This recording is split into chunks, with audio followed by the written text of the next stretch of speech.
নমস্কার, আপনারা দেখছেন সময় কলকাতা। টলি হলি বলি নিয়ে রয়েছে আমি সৈকত। প্রথমে চোখ রাখবো বলিউডের থেকে। 12 এপ্রিল কিংবদন্তি সঙ্গীত শিল্পী আশা ভোসলের প্রয়াণে শোক জ্ঞাপন করেছেন সেলিব্রিটি থেকে সাধারণ মানুষ। অভিনেত্রী আর্থিয়া শেট্টি শ্রদ্ধা জ্ঞাপন করতেই বিতর্কের ঝড়। ইনস্টা স্টোরিতে আশার পরিবর্তে লতা মঙ্গেশকরের ছবিতে শ্রদ্ধাঞ্জলি। আথিয়ার এই ভুল সমাজ মাধ্যমে নজরে আসতেই তার দিকে ধেয়ে এসেছে কটাক্ষ। ছবি বিভ্রাটের জন্য দিতে হচ্ছে বিরাট খেসারত। আথিয়ার এই ভুল কিছুতেই মানতে পারছে না নেটিজেনরা। আশা ভোসলের মৃত্যুর পর ইনস্টাগ্রাম স্টোরিতে আথিয়া একটি শোক বার্তা শেয়ার করেন, কিন্তু ভুলবশত তিনি লতা মঙ্গেশকরের একটি ছবি পোস্ট করে ফেলেন, যিনি 2022 সালের 6 ফেব্রুয়ারি পরলোকে পাড়ি দিয়েছেন।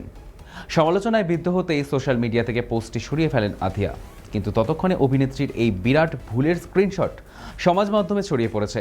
তীব্র কটাক্ষের শিকার অভিনেত্রী।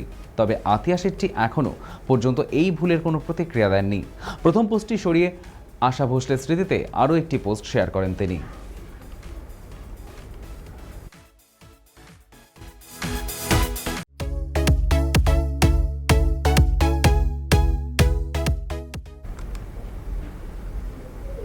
সুরের জাদুতে গোটা বিশ্বকে মাতিয়ে রেখেছেন সেই আশা ভোসলের প্রয়াণে শোকস্তব্ধ দুনিয়া। আশা ভোসলের মৃত্যুতে স্বাভাবিকভাবেই মানসিকভাবে ভেঙে পড়েছেন ঋতুপর্ণা সেনগুপ্ত।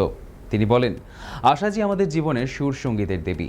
এরকম নক্ষত্রটা মহাকাশ থেকে খসে পড়ে। শরীর ভালো নেই শুনেছিলেন, কিন্তু চলে যাওয়া একেবারেই মেনে নেওয়া যায় না। আসলে এনারা যান না, এরা থেকে যান এদের সৃষ্টির মাধ্যমে। উনি যেখানেই থাকুক সঙ্গীতের সৃষ্টি করবেন। আশা ভোসলের প্রয়াণ জেনে নিজেকে ধরে রাখতে পারলেন না দেবশ্রী রায়।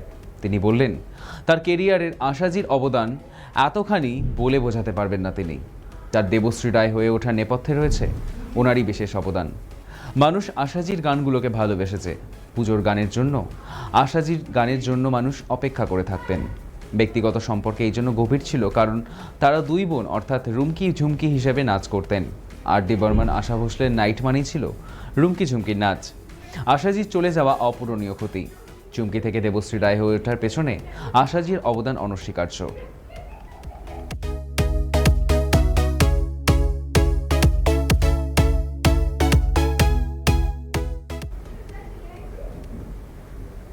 ভরত দেববর্মন ত্রিপুরার রাজবাড়ির ছেলে। ওনার কাকা শচীন দেববর্মন আর তার ছেলে রাহুল দেববর্মন, অর্থাৎ ভরত এবং রাহুল আত্মীয় সূত্রে তুতো ভাই। অভিনেত্রী মুনমুন সেন এবং তার পরিবার যখনই মুম্বাই যেতেন, তখনই তার স্বামীর জন্য রান্না করা মাছ আসত দেববর্মন বাড়ি থেকে। যত্ন করে টিফিন বক্সে নিজের হাতে ভরে দিতেন আশাজি। আশাজি ক্রমেই কাছের বৌদি হয়ে উঠলেন। এসেছিলেন মুনমুন সেনের কলকাতার বাড়িতে। একের পর এক গান হিট হতে থাকে সুচিত্রা সেনের ছবিতে, তারপর মুনমুন সেনের ছবিতেও। রাহুল দেববর্মনের প্রয়াণের সময় প্রিয় বৌদি আশা ভোসলের সঙ্গে শেষ দেখা মুনমুন সেনের। আর দেখা হবে না প্রিয় বৌদি আশাকে। এক রাশ আক্ষেপ অভিনেত্রীর গলায়।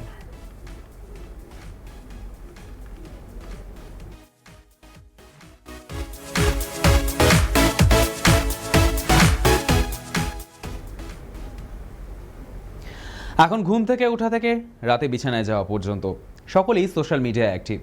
স্কুল, কলেজ থেকে অফিস, সামান্য ফাঁকা সময় পেলেও প্রায় প্রত্যেকেই নজর রাখেন ফেসবুক, হোয়াটসঅ্যাপ, ইনস্টাগ্রামে। বিভিন্ন ইস্যুতে কমেন্ট বক্সে তরজাও জমে ওঠে এই প্ল্যাটফর্মগুলিতে।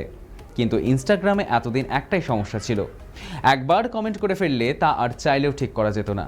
সেক্ষেত্রে কমেন্ট ডিলিট করে পুনরায় করা ছাড়া অন্য কোনো অপশান ছিল না।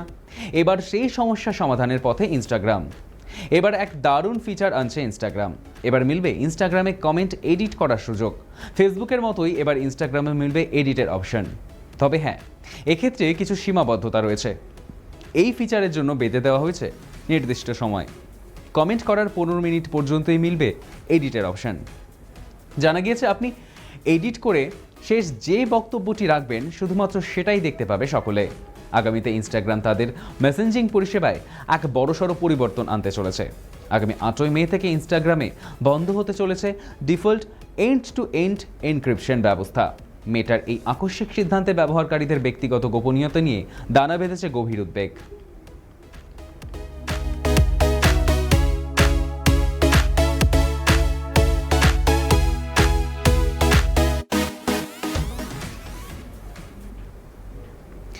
সাতই এপ্রিল মঙ্গলবার অভিনেতা, থিয়েটার শিল্পী, লেখক, বক্তা রাহুল অরুণোদয় বন্দ্যোপাধ্যায়ের আকস্মিক মৃত্যুকে কেন্দ্র করে টেকনিশিয়ান স্টুডিও আর্টিস্ট ফোরামের তরফে একটি জরুরি বৈঠকের আয়োজন করা হয়েছিল।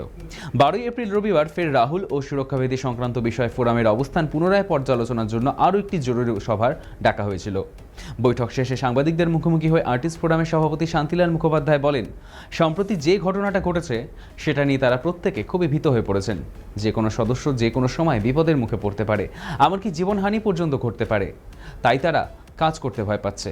এই ভয়টা দূর করে সুস্থ পরিবেশে কাজ করার জন্যই এই আলোচনা ডাকা হয়েছে। পাশাপাশি তীব্র কটাক্ষেও একেবারে 72 ঘন্টার চ্যালেঞ্জে দেবকে বিঁধলেন প্রসেনজিৎ চট্টোপাধ্যায়। তিনি বললেন, যেভাবে তিনি সমস্যার সমাধান করেছেন এবং যাদেরকে টলিউড থেকে বন্ধ করা হয়েছিল যাদের কাজ, তাদের ফিরিয়েছেন পর্দায়, তা মোটেও সহজ নয় প্রসেনজিৎ চট্টোপাধ্যায়ের নিজের তরফ থেকে।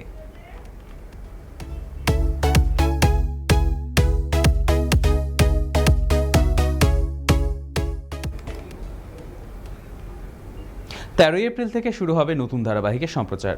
প্রথমবার দেবাদ্রিতা বসুর সঙ্গে জুটি বেঁধে দর্শকদের দরবারে হাজির হবেন পরমব্রত চট্টোপাধ্যায়।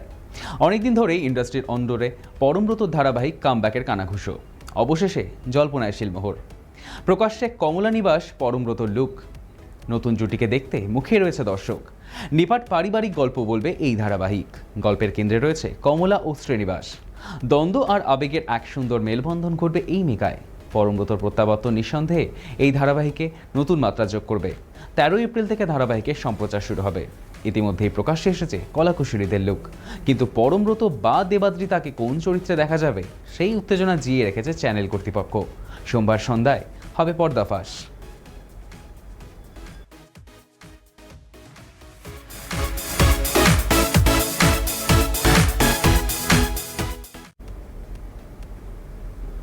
টলি হলি বলি এখনকার মতো এই পর্যন্তই। দেখতে থাকুন সময় কলকাতা। সময় বলবে সময়ের কথা।